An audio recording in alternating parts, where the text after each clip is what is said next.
Kalau badan kita itu bisa memecahkan pembuluh darah, dan ketika yang pecah pembuluh darah adalah di otak, Fatal. seperti stroke.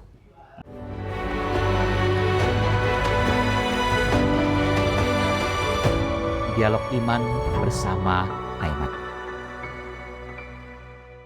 Assalamualaikum warahmatullahi wabarakatuh. Saya Aiman Wicaksono. Kembali bersama saya, Dialog Iman bersama Aiman. Dan kali ini agak istimewa. Kenapa? Karena ini detik-detik insya Allah persiapan untuk menuju keberangkatan. Kami sedang ada di Aston Bogor, Jawa Barat.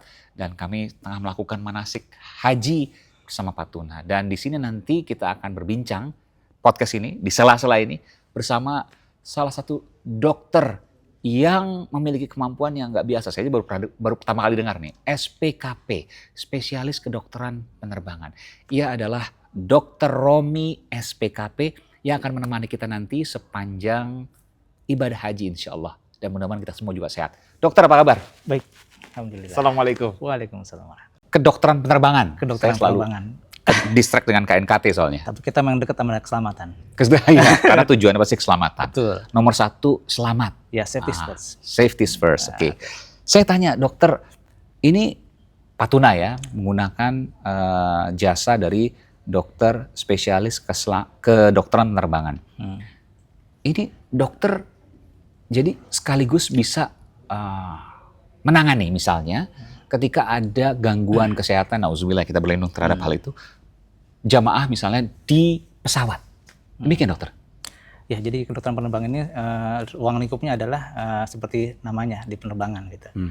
Jadi emang mengkhususkan spesialnya itu di bidang kesehatan yang terkait dengan altitude penerbangan. Ketinggian. Ketinggian. Oke. Jadi salah satunya hipoberik, suatu kondisi di mana oksigen itu turun. Oke. Gitu.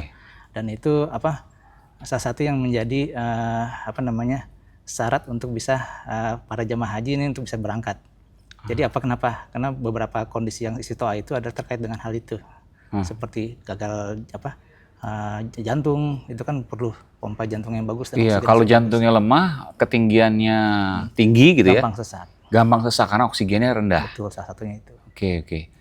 Dan kita emang Bentar, saya tanya dulu. Kalau itu apa yang dilakukan dokter? Nah, biasanya kita menghentikan dulu dari ground gitu. Jadi emang ada kelayakan terbang nama istilahnya. Oke. Jadi kelayakan terbang di mana tidak memenuhi standar untuk terbang, kita nggak izinkan untuk terbang gitu. Karena itu kan pertama ini maksudnya siapa nih? Ini pilot di awak kabin atau gimana? Biasanya kalau dari screening dari waktu masuk ke check-in. Siapa yang di screening misalnya? Jamaah dan pasien. Oh, nanti sebelum berangkat kan kelihatan mereka dari ada yang kan udah kemarin udah dicek. Iya, kalau pre-flight itu kan kelihatan dari misalkan mereka kelihatan waktu jalan tuh kelihatan udah mulai sesak. Oh, agak doyong gitu ya. Atau udah pakai kursi dorong, biasanya ditanyain juga sakitnya apa gitu. Jadi kalau mencurigakan langsung disamperin nih sama dokter. Disamperin biasanya. Biasanya nggak cuma kita, biasanya dari kesehatan pelabuhan juga akan menyamperin biasanya. Iya. Tapi dokter begini, kalau kelihatan, kalau enggak, nah itu jadi masalah di udaranya gitu. Nah, pertanyaan saya gitu, kalau seandainya tiba-tiba ada yang sesak nafas di atas penerbangan, apa yang dokter lakukan? Nah, itulah gunanya ada dokter di setiap penerbangan itu ya? Penerbangan jamaah ini. Jadi di Pak Tuna ini setiap penerbangan pasti ada dokternya ya? Insya Allah ada dokter. Okay. Minimal satu akan diberangkatkan satu dokter. Oke. Dan kita selalu bawa alat medis, obat dan alat medis gitu. Minimal untuk pertolongan pertama gitu ya. Dan rata-rata juga penolongan pertama di atas pesawat itu sifatnya basic life support. Jadi misalkan ada serangan jantung atau biasanya kita akan misalkan dia kolaps, jantungnya bermasalah, kita akan lakukan pompa. Gitu. Walaupun cabin crew juga paham itu, gitu. Cabin crew udah mengambil pelatihan itu. Tapi yang mereka permasalahkan bila harus mengeluarkan medical kit mereka, karena medical kit itu sifatnya no go item. Oke. Jadi begitu mereka keluarkan, nggak bisa balikin lagi, maka akan terjadi delay. Oh gitu. Penerbangan akan bermasalah semua tuh. Kalau masih di bawah? Ya enggak, pas dia terbang dibuka tuh. Dibuka. Dia kan turun lagi tuh. Oh, dia harus nyari bandara terdekat. Ya, salah satu diver kan. Diver tuh nyari bandara terdekat ya. Diver terdekat. Dia harus turun tuh ya. Harus turun. Wow. Oke. Jadi ada satu saja penumpang yang katakanlah sesak nafas. Itu harus segera turun pesawatnya. Ya, bila kondisinya tidak bisa distabilkan di pesawat. Gitu. Tapi kalau misalkan dia masih bisa distabilkan, biasa dari kapten akan menanyakan, apakah kita perlu divert dok? Gitu. Nanya ke dokter. Ya, seperti saya, kita masih bisa kok nyampe Jakarta gitu dengan alat yang kita punya. Gitu. Tapi misalkan tidak, harus turun di bandara terdekat di situ. Dan itu mengacaukan semua jadwal tuh. Betul, ngacau. Pernah dokter seperti itu? Menangani seperti itu? Alhamdulillah selama ini kita bisa nanganin sampai Indonesia. Oh, nggak pernah turun di tengah jalan ya? Jangan sampai, itu hal yang sangat ingin kita hindari terjadi. Ya. Gitu. Biasanya apa sih mereka tuh sesak ya? Sesak napas. Terakhir kita tahun lalu itu dari jamaah lain justru malah, travel lain. Oh, tapi dalam satu pesawat? Satu pesawat. Oke. Oh, dokter nolongin juga nih? Nolong juga. Masya Allah, luar biasa dokter. Merinding saya. Kebetulan kita bawa alat itu ya, alat buat cek oksigen, infusan pun kita bawa. Cuman oksigen kita nggak bawa, karena oksigen kan harus kita pesan kalau misalkan kita emang ada pasien yang udah beresiko sebelum take off. Tapi ini kan orang udah take off. Oksigen terpaksa kita pakai oksigen dari kru. Oksigen yang sifatnya juga no-go item. Jadi tanpa item itu pesawat akan delay itu nanti pas buat berangkatnya lagi nanti. Gitu. Apa waktu itu diagnosanya apa? Kalau saya sih lebih curiga kan di usia tua ya. Usia tua. Oke. Mungkin masalah paru-parunya udah bermasalah sih. Itu gitu. Udah ibu-ibu sih. Oh, ibu-ibu. Enggak ngaruh juga, enggak tahu kita masa muda ini merokok juga. Enggak. Atau nge-vape gitu. Atau ngepot gitu. Kalau dari usianya tua sih mungkinan sakit paru sih, kan dia ceritanya sih banyak batu-batu. Batu-batu. Jadi kalau dibilang pneumonia mungkin. Ya, kalau orang bilang dulu paru-paru basah. Mungkin salah satunya itu. Soalnya di cerita atau perokok pasif bisa juga loh. Mungkin juga. Iya, suaminya misalnya perokok, dia kan terpapar terus, bisa pneumonia, betul kan? Betul, tapi ini kan perjalanan pulang dari apa? Oh, dari haji itu? Haji, oke. Jadi kemungkinan besar dia sudah mungkin capek, udah mungkin di sana juga infeksi, udah tua renta kan juga, infeksi juga bisa masuk. Gitu. Pneumonia salah satunya. Saya mau tanya nanti, banyak masalah pernafasan orang pulang dari Tanah Suci, apakah Makkah, Madinah, minimal flu lah. Betul ya? Nanti saya tanyakan ke sana nih, tapi sebelum sana. Jadi kalau di pesawat itu rata-rata mereka sesak nafas karena permasalahan paru-paru. Betul. Jantung juga ya sekali-sekali. Jantung, paru, jantung, dan lain-lain bisa kena kurang darah seperti anemia. Anemia juga bermasalah, dan itu bermasalah sehingga sesak nafas nanti ya. Karena ya sebenarnya kalau bicara itu satu sebenarnya, oksigen nggak nyampe ke otak. Betul. Itu aja kan? Karena di pesawat itu tekanan parsial oksigen akan turun. Ikatan dengan sel darah merah, hemoglobin dalam hal ini berkurang. Hemoglobin pengikat oksigen tuh ya? Iya, dia berkurang, ya udah nyampe ke otak pun dikit, nyampe ke organ jantung pun dikit. Masalah di situ. Ada Makanya sampai pingsan? Ada, bisa juga pingsan. Jadi kenapa salah satu istitoah yang dipersyaratkan oleh peraturan istitoah itu apa? Supaya kita tahu semua istitoah itu adalah mampu dalam sisi, kalau dari kita ngomongin masalah kesehatan, mampu dalam kesehatannya. Oke. Gitu. Jadi syarat haji. Syarat hajinya betul. Jadi salah satunya adalah anemia, HB-nya gitu. HB-nya kalau kurang darah. Iya, 8,5 itu harus diperbaiki dulu. Entah dia kalau sifatnya perdarahan aktif ya harus dicari sumbernya. Iya. Kalau dia udah kronis bisa diobati dengan apa dulu? Dinaikkan dulu. Batas minimal 8,5. Oke. Gitu. Kalau di sana kan suka makan misalnya makan yang lemak-lemak, kambing segala macam. Tapi saya pernah ini pengalaman saya loh. Saya tuh Desember lalu saya umroh. Saya mau cerita dulu nih dokter. Biasanya saya kalau di Indonesia itu kolesterol saya malah suka agak cenderung naik ya. Kalau nggak mendekati 200 ya 210, 220, kadang-kadang 240. Tapi ketika umroh kan makanan daging terus kita kan.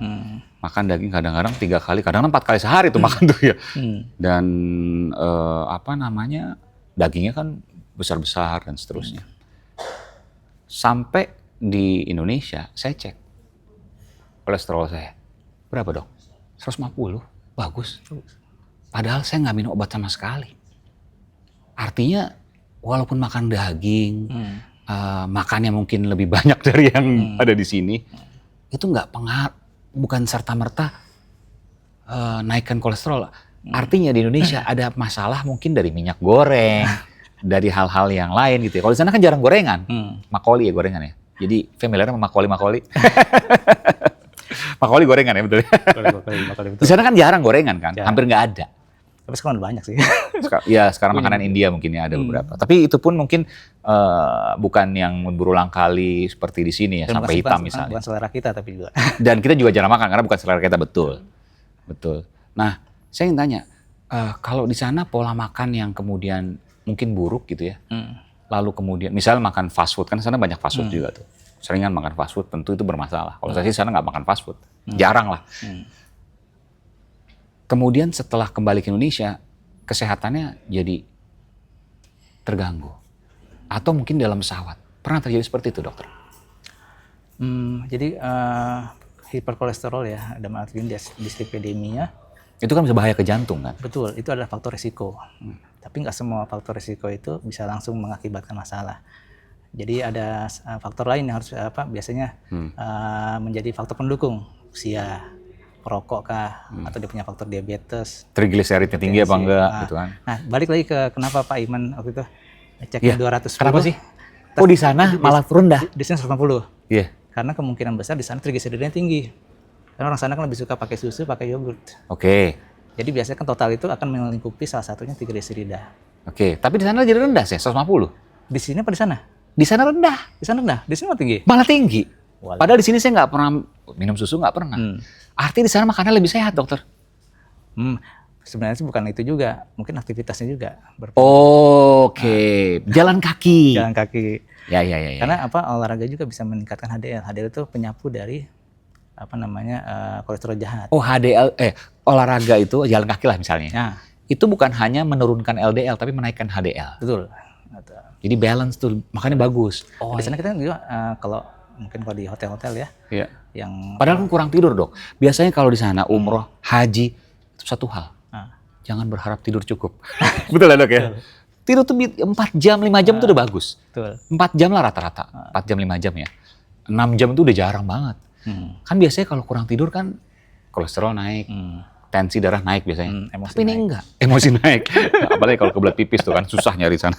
Kalau lagi di masjid ya kan jauh dan belum lagi, makanya kalau bisa minum air putihnya tetap dijaga, tapi kalau mau menunggu lama di masjid ya itu harus ada strategi lah ya, dok ya. Betul. Tapi kalau kekurangan cairan juga bahaya juga, jangan. Itu. Tapi saya balik lagi, kembali bahwa kemudian kita secara fisik kita melakukan hal itu menurunkan. Padahal kalau kurang tidur kan biasa naikin ya. Tapi ini enggak, udah kurang tidur, tapi malah turun. Kuncinya ternyata di banyak gerak. Betul. Jadi itu saya bilang tadi, dengan kita aktivitas itu kan udah setara dengan olahraga tuh. HDL meningkat. Juga biasanya kan di sana orang cenderung ibadah, nggak memikirkan stres pekerjaan segala macam. Kosnya sih masih, karena masih ada WhatsApp. Pasti enggak. Work from anywhere. Jadi intinya nggak seberat pekerjaan dia waktu di Indonesia. Iya, mungkin itu ya. Oke. Jadi ada istilahnya Happy-nya lah gitu. Jadi makanya dan satu hal, di haji umroh, saya tuh udah ke 5 benua lah, kemana-mana ya. Walaupun nggak semua negara, tapi 5 benua bagiannya udah pernah. Nggak pernah ada yang senikmat memang Makkah dan Madinah. Masya Allah. Itu undoubtful, nggak diragukan lagi tuh. Jadi memang kita mau ke, ya saya nggak sebut negara lah ya, pokoknya kemana, Eropa, Amerika, Asia di bagian utara misalnya. Yang indah-indah, negara-negara yang maju-maju, tapi di hati itu tidak pernah senikmat Makkah dan Madinah. Betul ya, dok ya? Betul. Dan itu obat yang luar biasa sesungguhnya. Betul. Sebenarnya karena tanah Rasulullah ya, di mana Rasul pernah berada itu tanah yang penuh berkah. Bahkan kalau kita bicara sama Ustadz tuh, di Madinah itu udaranya sebagai obat. Udaranya sebagai obat. Karena orang pilek kan cepet kering, udaranya kering. Gitu. Tapi di Makkah kan juga kering juga. Tapi nggak sekering di Madinah. Iya, lebih kering karena lebih tinggi dia, lebih tinggi dan lebih dingin lah, lebih sejuk dibanding Makkah. Ya, itu mungkin berkah dari tanah suci ya, Dan salah satunya. Dan itu kotanya Rasulullah SAW ya, Madinah. Walaupun Rasulullah lahir di Mekah, ya dua-duanya, masya Allah luar biasa. Tapi saya ingin tadi dokter bahwa kita bicara ke depan nih. Tadi di pesawat apa yang harus dipersiapkan? Di sana juga di tanah suci apa yang harus dipersiapkan supaya kita berangkat sehat, kita pulang insya Allah juga sehat. Untuk jamaah nih ya. Jamaah. Jadi untuk sebelum keberangkatan itu sebenarnya ada 3 poin. Pertama makan sehat, istirahatnya cukup. Karena kalau di sana kita istirahat udah Pasti. susah, Hmm. pengen ibadah pasti gitu ya. Kemudian yang terakhir adalah persiapan dari fisik, mulai jalan-jalan. Mungkin kalau di manasik pertama kita udah kita sampaikan tuh untuk bisa mungkin setidaknya 2000 langkah per hari gitu ya. Jadi Satu hari 2000 langkah. iya, Sedikit dong itu. minimal. Oh. Nggak apa-apa. Nggak apa ya? Nggak apa-apa karena apa namanya? Saya biasanya minimal 10.000 tuh. Kalau Karena makin- kalau di Indonesia mungkin sekitar 6.000 7.000 lah. Tapi di sana pasti lebih. betul. Pertama ya apa namanya itu untuk mencapai apa istilahnya endurance-nya aja. Iya ya. Karena kalau udah memaksakan diri dari kelebihan kemampuan dia takutnya cedera. Iya sih betul. Minimal lecet lah. Macet gitu. Iya, saya makanya bawa banyak apa namanya? Banyak orang band aid. banyak orang berangkat mau haji kan banyak yang olahraganya semangat tuh. Nyampe pas mau berangkat hajinya otot sakit, lutut sakit Nggak bisa gerak. karena diforsir. Karena berharap dengan olahraga banyak di sana oke gitu. Ternyata sakit malah. Sakit. Jadi sebenarnya apa yang kita inginkan adalah Persiapan dari sini ya. persiapan fisiknya jangan berlebihan tapi cukup gitu. Kemudian masalah obat-obatan, gitu, obat-obatan harus dipersiapkan. Apalagi orang-orang yang udah usia dan mungkin muda juga sekarang udah mulai ada penyakit-penyakit kronis, harus minum obatnya dengan teratur. Gitu. Yang dari dokter jangan lupa dibawa. Ya. Betul dibawa. Karena kadang-kadang kita tuh merasa di tanah suci itu apa namanya semuanya obatnya bisa pakai zam-zam atau mungkin sembuh sendiri gitu. Tapi enggak, kita harus tetap minum obat sebagai bentuk ikhtiar kita gitu. Betul, bentuk ikhtiar. Tapi emang zam-zam itu juga punya keistimewaan yang luar biasa ya. Karena di dalam doanya setiap kali doa zam-zam itu minta kesembuhan salah satunya. Betul, itu yang satu yang bisa kita percaya juga sebagai bagian dari muslim toh. Dan ketika itu yakin, maka air itu insya Allah bisa membawa menjadi jalan kesembuhan. Tentu yang menyembuhkan Allah. Iya. Itu. Terus yang kemudian selanjutnya? Nah kalau masalah di penerbangan adalah ya itu kita makanya kita udah sebar juga persiapan daripada jamaah untuk begitu berangkat mereka udah mempersiapkan obat-obatan mereka untuk di cabin. Jadi karena kita kan di cabin tuh bisa sampai 9 jam. Iya. Perjalanan darat juga mungkin kalau kita itu bisa 12 jam lebih gitu. Bahkan mungkin 24 jam kurang lah. Gitu. Nah, kalau mereka nggak bawa obatnya di cabin bisa kemungkinan baru ketemu koper itu kan juga masih di hotel gitu. Jadi kalau mereka nggak bawa obatnya bakal nggak minum obat nanti itu dan itu jadi masalah juga nanti. Kemudian nanti di sana juga itu ada masalah cuaca ya, masalah pola tidur segala macam di awal itu. Jadi kalau misalkan mereka nggak mengatur siasatnya, minum air putihnya juga nanti akan jadi masalah juga kesehatan di sana gitu. Jadi minum air putih itu sangat penting. Sangat penting gitu. Cuma kalau mau masjid agak lama, hati-hati minum air putihnya. Karena itu sering ditanyakan sama jamaah. Nah, itu gimana tuh? Karena kalau kita mau nyari toilet, tempat wudhu, bisa jadi posisi kita jauh banget tuh. Belum ngantrinya lagi. Betul. Waduh. Makanya, terutama di Makkah ya, kalau di Madinah mungkin jauh lebih lengang lah. Gitu. Makanya kita pengen jamaah itu sebenarnya udah membiasakan diri banyak minum sebelum keberangkatan. Jadi otomatis kemampuan dia untuk menahan kencingnya cukup bagus lah gitu. Atau tampungan dari dia punya urin cukup bagus. Kedua, di sana mungkin karena cuacanya panas, biasanya keringat juga nggak terlalu terasa. Tapi sebenarnya ada keluar dari keringat. Cairan pun akan berkeluar dari keringat. Cuman kan permasalahan kadang-kadang orang tetap takut tuh untuk ke kamar mandi lagi bolak-balik kalau setelah lagi sholat gitu. Bisa nggak dapat tempat, balik lagi. Betul. Makanya biasa kita nyaranin kalau misalkan dia mau berangkat ke masjid, sholat atau apa, nanti mereka minumnya dikit aja dulu nggak apa-apa. Tapi begitu pulang mereka perbanyak. Oh, itu strateginya. Ini penting nih. Jadi kalau kamu mau ke masjid, minumnya sedikit dulu. Air putih nih ya, bukan yang lain nih. Secukupnya. Ya 1 gelas cukup lah. 1 gelas. Jangan setengah gelas juga. Tapi setelah pulang dari masjid, banyakin minum air putih. Betul. Karena kalau enggak, yang terjadi adalah dehidrasi. Dan ada banyak kejadian dehidrasi sana, Dok. Nggak disadari kebanyakan. Tapi kan kalau saya baca ada beberapa yang kemudian juga heat stroke. Dan itu bahaya, bisa menyebabkan kematian. Hanya karena kurang cairan air putih. Jadi heat stroke itu dehidrasi salah satu pemicu juga. Jadi dia seperti baterai yang menyimpan panas, nggak dikeluarkan. I see. Jadi kita kalau ngukur suhu orang heat stroke itu bisa sampai 40 derajat dan nggak bisa dikeluarkan. Badan kita 40 derajat nggak bisa dikeluarkan. Apa yang terjadi? Pembuluh darah akan dilatasi, bisa timbul. Dilatasi itu apa? Melebar. Melebar, oke. Bisa pecah. Bisa pecah. Nah itu yang resikonya bisa, makanya nyebut heat stroke, seperti stroke jadinya. Gitu. Oh, kalau pecahnya di bagian otak misalnya. Betul. Persis seperti stroke. Nah, Oh, kenapa namanya heat stroke? betul. Saya baru tahu nih. Jadi karena panas tubuh 40 derajat, dia nggak bisa dikeluarin. Ibarat kayak baterai handphone panas, tapi nggak bisa dikeluarin. Betul. Panas begitu aja. Kalau handphone ya udah selesai lah, kita buang, kita beli baru. Kalau badan kita itu bisa memecahkan pembuluh darah, dan ketika yang pecah pembuluh darah adalah di otak, Fatal. seperti stroke. Dan efeknya bertahun-tahun ke depan. Betul. Kalau dia selamat. Kalau dia nggak selamat ya meninggal pada saat itu juga. Iya. Pernah terjadi seperti itu. Kecurigaan ke arah sana pernah ada. Iya, dan pernah kalau kita baca di media-media juga pernah heat stroke. Ya. Pertanyaannya kenapa bisa terjadi heat stroke? Pertanyaannya gini, kenapa bisa panas nggak bisa dikeluarin dari tubuh kita?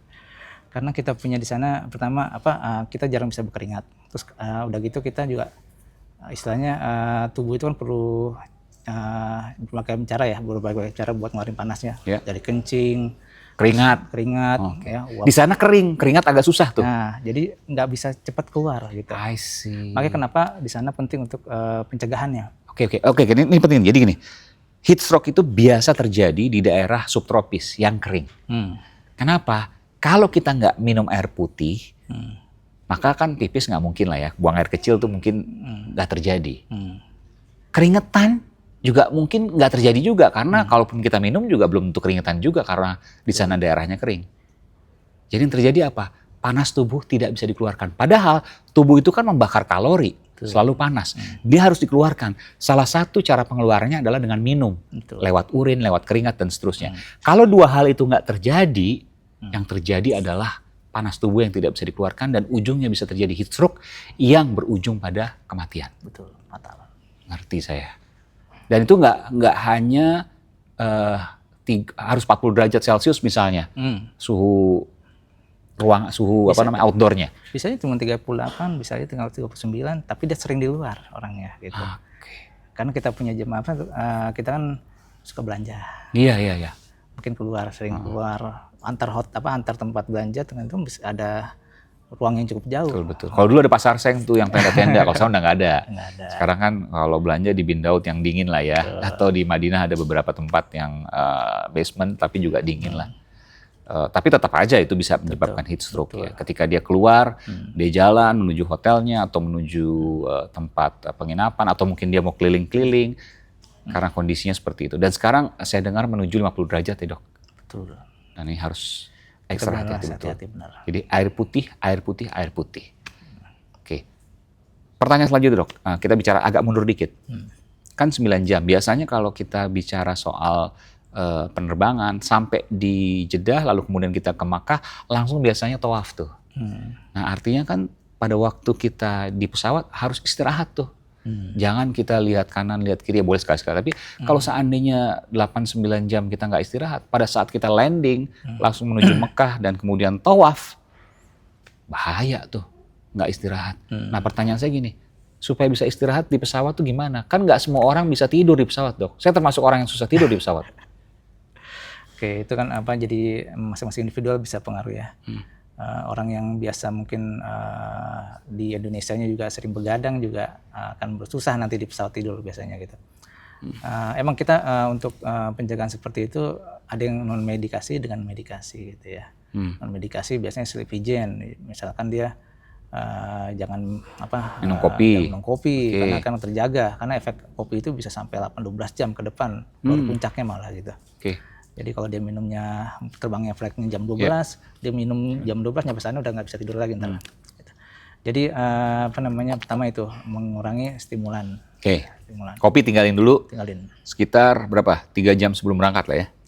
Mungkin lebih lah kalau bisa. 6 jam sebelum berangkat lah. Karena lambung juga bermasalah nanti. Kemudian untuk istilahnya apa namanya? Apa dok? Medikasi atau obat misalnya? Nah untuk medikasi itu sebenarnya nggak disarankan, cuman kalau emang butuh banget karena dia mungkin berapa hari ini nggak tidur atau capek nyusunin barang, mungkin persiapan segala macam, Minta sama dokter tuh? Masih apa? Harus ke dokter. Oh, harus ke dokter. Oke. Nggak boleh beli sendiri ya? Bisa aja beli sendiri, cuma takutnya berdosis. Overdosis bahaya. Kalau overdosis minum obat tidur bisa jangan-jangan nanti kelamaan tidurnya. Betul, kelamaan tidurnya malah ntar mengganggu siklus jam tidur dia malah nanti. Iya. Sedangkan kita ntar terbang ke sana itu kan. Jadi tak bola-balik, kebalik-balik Betul. maksudnya. Sebenarnya kalau dari sisi amannya, kalau misalnya kita nggak ada gangguan tidur sebelumnya, itu adalah kita tidur sesuai dengan jam tidur di negara yang kita mau datangi. Gitu. Jadi kalau misalkan kayak ke Saudi nih misalnya kan beda 4 jam di belakang kita. Berarti nggak terlalu masalah kan seharusnya. Nggak terlalu masalah. Tapi begitu pulang. Iya. Gitu. Tapi kalau 4 jam masih oke lah, 6 jam aja masih oke. Nah kalau ke Amerika misalnya itu baru bermasalah tuh. Yang bermasalah adalah nanti orang-orang yang usia. Oke. Lanjut usia itu biasanya akan berpengaruh banget karena mereka sendiri dari siklus tidur sudah sangat terganggu biasanya. Biasanya lebih pendek, makin usia kita makin pendek tuh jam tidurnya. Jadi terkadang yang mengalami gangguan tidur justru yang lansia gitu. Gitu. Jadi kalau seandainya memang butuh obat tidur bisa ke dokter, jangan beli sendiri. Kalau enggak ya sleep hygiene ya. Sleep hygiene itu jadi menghindari stimulan-stimulan yang bisa membuat kita terjaga. Contohnya misal kopi. Betul. Oke. Dok, tadi pertanyaan saya belum dijawab. Oke, kita kemudian di ibadah di sana dan seterusnya. Apa yang wajib kita lakukan misalnya selain air putih tadi, banyak hidrasi? Pakai pelindung. Pelindung matahari. Oke. Jadi mulai dari payung ya. Kalau perempuan kan pakai Jadi pas lagi tawaf jangan malu buat pakai payung ya. Karena panasnya saya pernah jam 3 aja jam setengah 4 itu panasnya masih, kalau di kita tuh masih seperti jam 1 mungkin jam 12. Kalau di Indonesia lebih panas lah, lebih terik di sana. Betul. Itulah karena jadi pokoknya pakai aja, nggak perlu takut nggak perlu malu, pakai payung, pakai aja. Kemudian kalau nggak sedang ihram ya bisa pakai topi, peci atau kalaupun jalan keluar pakai sorban juga boleh kan, biar lebih nggak terlalu langsung kena ke matahari langsung. Yang pasti ada membatasi aktivitas luar ruangan sebisa mungkin gitu. Kadang-kadang kita juga kalau seperti di Madinah itu karena saking dekatnya dengan masjid. Kadang-kadang kita datang telat toh. Nah, kita maunya dapatnya ke dalam tapi nggak dapat, akhirnya di luar. Oke. Sholat zuhur lagi misalnya. Panas. Sholat asar aja masih kerasa banget loh. Betul. Baiknya jauh jam. Oke, nah saya pertanyaan nih, kalau seandainya seperti itu di Madinah atau di Mekah, sholat zuhur asar masih panas loh. Nah, zuhur asar kita nggak dapat di dalam. Terus kita di pelataran yang kalau orang-orang di Afrika saya lihat banyak ya di situ, mereka kuat banget sih. Tapi orang Asia saya jarang melihat. Nah kalau memang kita akhirnya nggak dapat di dalam pas zuhur atau asar, kita mau di pelataran masjid, apa sebaiknya kita mundur aja cari tempat yang adem, atau memang ya udah Bismillah? Gimana menurut dokter? Ini agak susah sih pertanyaannya. Pengen ngomongnya mundur aja, tapi takutnya nanti itu ibadah. Ya. Tapi gini, lihat kemampuan diri itu aja ya. Betul. Kalau kita yakin kemampuan diri kita bisa panas, oke, karena 4 rakaat lumayan loh itu. Lumayan, betul. Ya kan, zuhur asar 4-4 ya. Atau minimal dikurangi lagi dengan jangan, mungkin nggak usah pakai zikir lah, begitu saya langsung. cabut. Betul. Meskipun lantai sih nggak panas dok. Betul. Karena kan dia pakai ada pipa yang mendinginkan lantai. Memang luar biasa, Masya Allah. Begitu pulang langsung mungkin minum. Iya. Minum terus mungkin pakai oles-oles vaselin. Dan pasti kebakar sih kulit kalau. Betul. Itu yang biasanya paling terasa pertama kali kebakar. Bakar ya. Dan juga yang penting di sana itu kita ngomongin masalah dehidrasi ya. Masalah panas ini masalah luka bakar yang salah satunya. Maka kita jangan sembarangan nggak pakai sendal atau alas kaki di saat di sana. Kita udah berapa kali keberangkatan tuh jamaahnya kakinya ada yang kebakar. Kalau bakar tuh nanti susah, mau tawaf susah, mau sa'i susah. Sepanjang hajian akan bermasalah. Nah ini penting nih, menuju hari H, Arafah, Musdalifah, Mina, termasuk Jumroh nanti itu kan puncaknya. Dan apalagi Arafah nggak bisa diwakilin tuh, orang lagi di sakit pun harus dibawa ke sana. Kalau nggak hajinya batal kan gitu. Sebelum puncak haji, harus betul-betul diperhatikan kesehatan, jangan diforsir. Betul ya dok ya? Betul. Nah itu yang perlu diingat oleh jamaah. Jadi haji ini adalah Arafah. Haji adalah Arafah. Jadi jangan kita memporsir sesuatu yang sifatnya sunnah atau nggak wajib di hajinya. Sedangkan nanti kita di Arafahnya justru jadi nggak bisa mengikuti gitu. Semoga kita semua bisa melewati Arafah. Insyaallah, amin. Dan Musdalifah lah ya, Arafah, Musdalifah dan Mina yang juga. Kalau Musdalifah dan Mina bisa diwakili, tapi Arafah nggak bisa dibadal, nggak bisa digantikan. Sekarang yang saya tahu sekarang itu udah nggak ada safari wukuf. Safari wukuf. Dulu kan ada safari wukuf. Jadi orang yang sakit berat masih dalam perawatan dibawa oleh pihak rumah sakit ke Arafah. Untuk melaksanakan wukuf. Kalau sekarang udah ditinggal aja di rumah sakit, artinya batal haji itu. Nggak bisa, kalau nggak ikut Arafah ya udah haji batal. Betul. Subhanallah. Mudah-mudahan kita dilindungi semua dari ketidaksiapan atau ketidakmampuan kita pada saat hari Arafah nanti. Makanya yang udah tahu dia ada sakit, yang kira-kira dia nggak mampu, jangan dipaksakan jangan memaksakan diri untuk ibadah yang terlalu berlebihan. Betul. Kadang sampai sana kan, wah di Mekah ingin umroh terus gitu kan. Ada yang kejadian kita punya jamaah juga tahun-tahun sebelumnya juga ada. Sampai umroh bisa 4 kali. Dan capek loh, umroh tuh capek. Capek itu. Capek. Jalan berapa kilo? 7 kilo loh nggak salah ya. Satu kali umroh tuh 7 kilo. 7 kilometer. Kalau saya minimal 1 lah. Lecet lah biasanya. Lecet. Makanya saya biasanya pakai sandal. Kalau dulu nggak boleh. Sekarang boleh asal kebuka ya. Ya kalau enggak kita bisa kena plantar fasciitis atau tumit kita sakit dan seterusnya. Tapi kalau pakai sendal ya lecet. Ya pilih aja di mana dua itu. Karena nggak boleh pakai sepatu lari, Dok.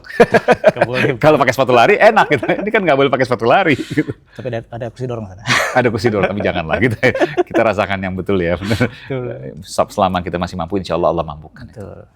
Dok, apa yang harus diperhatikan oleh jamaah yang paling penting menurut dokter selama di tanah suci?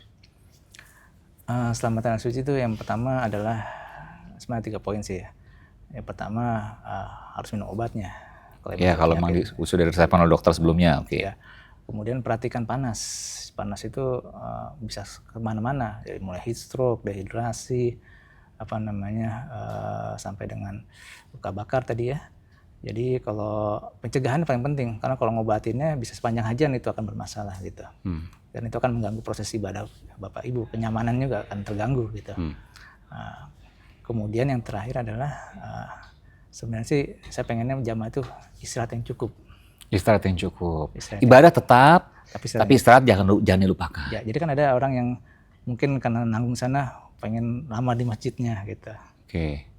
Mungkin kayak orang bilang jadi kayak mau itikaf di masjid. Ya mungkin dikurangi atau jangan sama sekali. Setelah Arafah ya boleh lah gitu ya. Arafah silahkan gitu. Jadi biar mereka fokus untuk fisiknya itu benar-benar di puncak hajinya gitu. Iya. Karena setelah Arafah kita yang cuma duduk kena panas, itu tangan pertama ya. Nanti di Mina kita akan berjalan lagi. Itu jauh juga tuh. Jalan jauh lagi, kerumunan jauh lagi. Betul, itu ya 3 kilo, 4 kilo adalah. Belum lagi kita ngomongin masalah kepadatan tenda, masalah toilet. Toilet tuh ngantri. Udah itu. Dan itu jutaan orang di tempat yang sama. Ya bisa kebayang lah ya. Dan disitulah ujian haji. Semua sama. Mau dia siapa, di tenda itu semua sama. Luar biasa. Ya kecuali raja beda, ada tempat sendiri. Itu nggak dihitung lah. Nggak dihitung.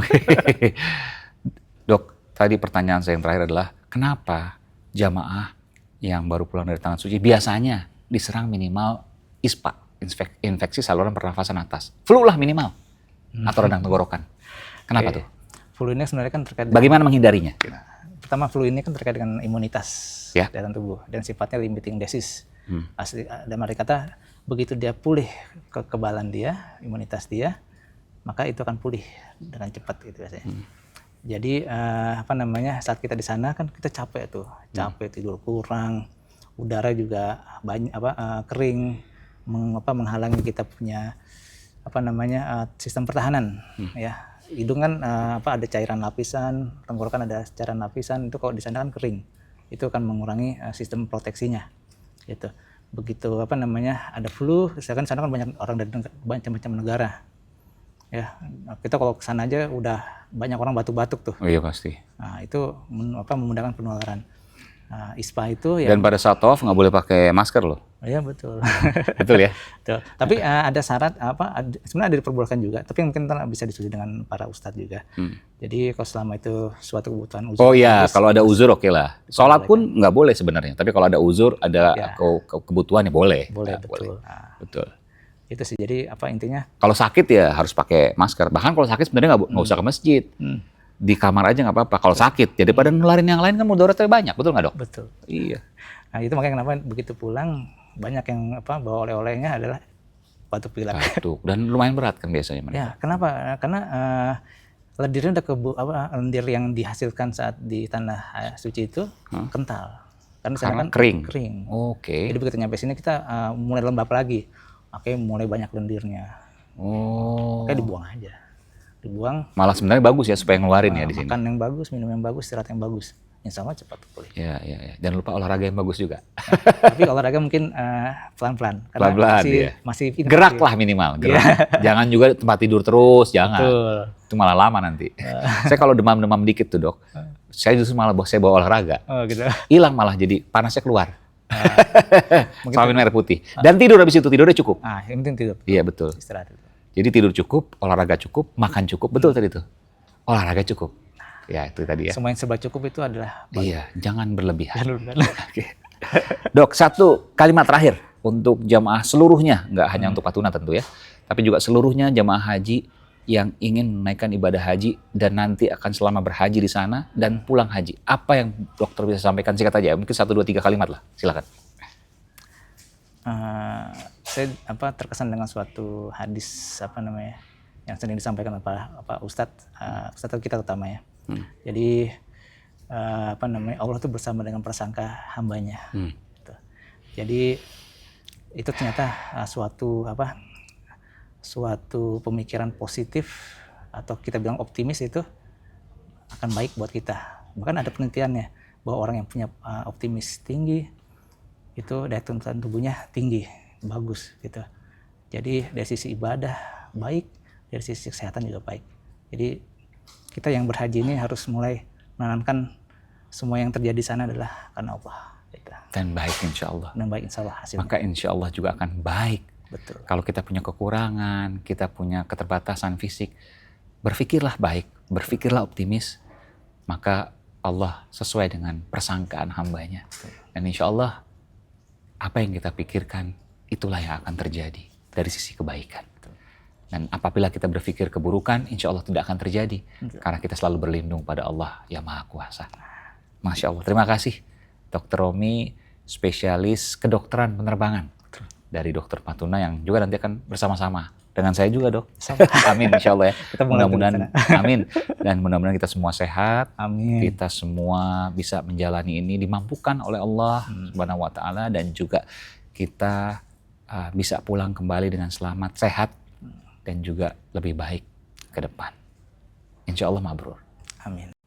Pemirsa, dimanapun Anda berada, inilah akhir dari podcast kita. Tapi di sini, nanti kita akan lakukan lagi podcast selanjutnya. Insya Allah nanti di Tanah Haram. Apakah itu di Makkah, apakah itu di Madinah.